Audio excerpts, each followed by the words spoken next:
I will be installing the new Doug Shelby Engineering carbon fiber front engine brace.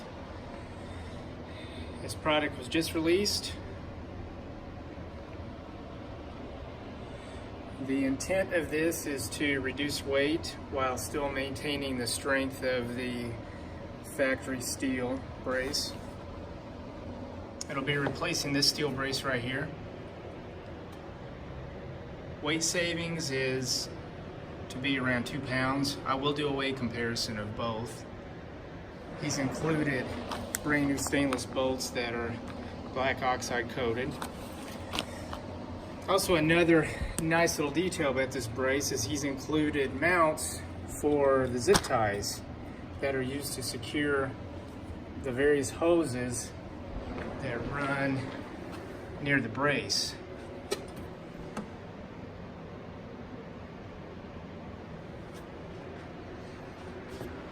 Install on this is going to be relatively simple. I need only remove the air box, and then there's 2 bolts on each side securing the brace on. What I'm going to do is remove the wire harnesses to the mass air sensors on both sides. Then I will loosen these 2 clamps that hold the air tubes. To remove the harness, there is a small tab right here you need to push on to release the latch to the harness. That's 1. That's 2.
You can see the Doug Shelby Engineering heat shield. This is one of his earlier products. The air box is what holds the heat shield in place. Now you can see we have a better view of the factory brace.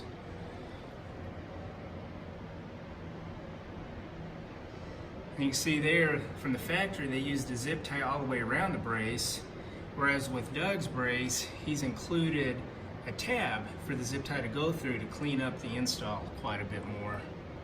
We ain't added a light, so you can see this canister. It just simply slides onto that bracket.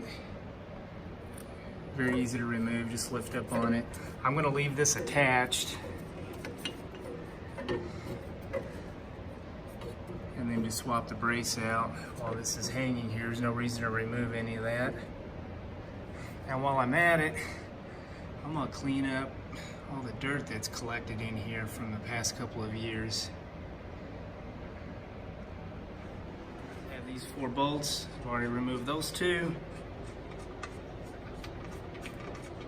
This one and then the one facing forward. Alright, the factory brace is in there really tight, so I've had to pry on it a little bit. It's going to take a little bit of effort with a rubber mallet and even a block of wood to try to pry under it to get this out. I do have the car on the ground. I'm sure if I had it suspended with no load on the wheels, it'd be a little bit easier, because this is basically it's the strut tower. This is where the shocks mount. So with the car on the ground, it's putting a little more pressure on these mounts and causing them to want to bow inward toward the motor. Factory brace out.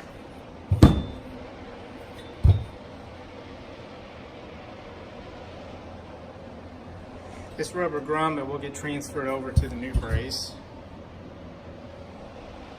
All right, first up, I'm going to go ahead and weigh the Doug Shelby brace. You can see I'm at 1 pound, 9.9 ounces.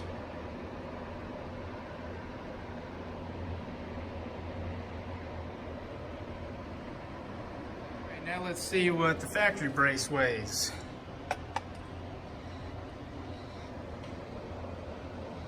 It is 3 pounds, 9.7 ounces.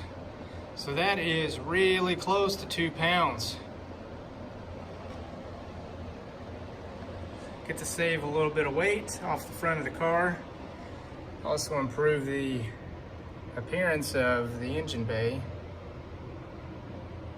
What's nice about a mod like this is removing any weight off the front of the car helps get it a little closer to that 50-50 weight distribution.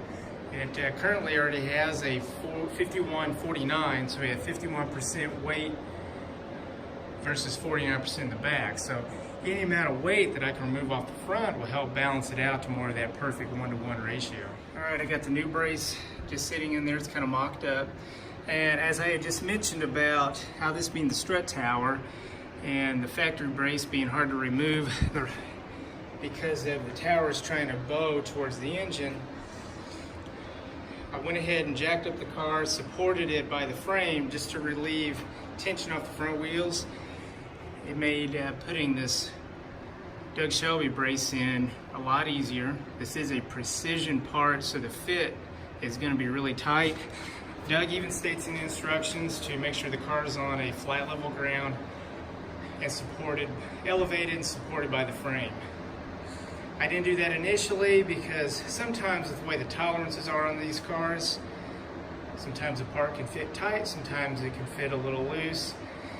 In the case of mine, it definitely was a tight fit.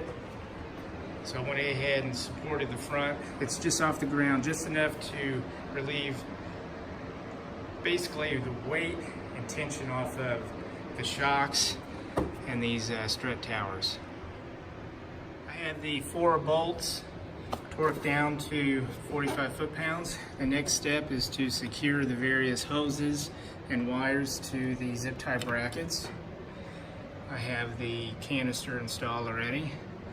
After that, I will finish off the install by reinstalling the airbox assembly. Here's the finished install. It's a shame you can't see the entire brace, but what you can see looks very good, very clean. Stay tuned to my channel here in about a month. I will be installing another new product, which is going to be a carbon brace similar to this one. It's going to replace this brace right here. Thank you for watching.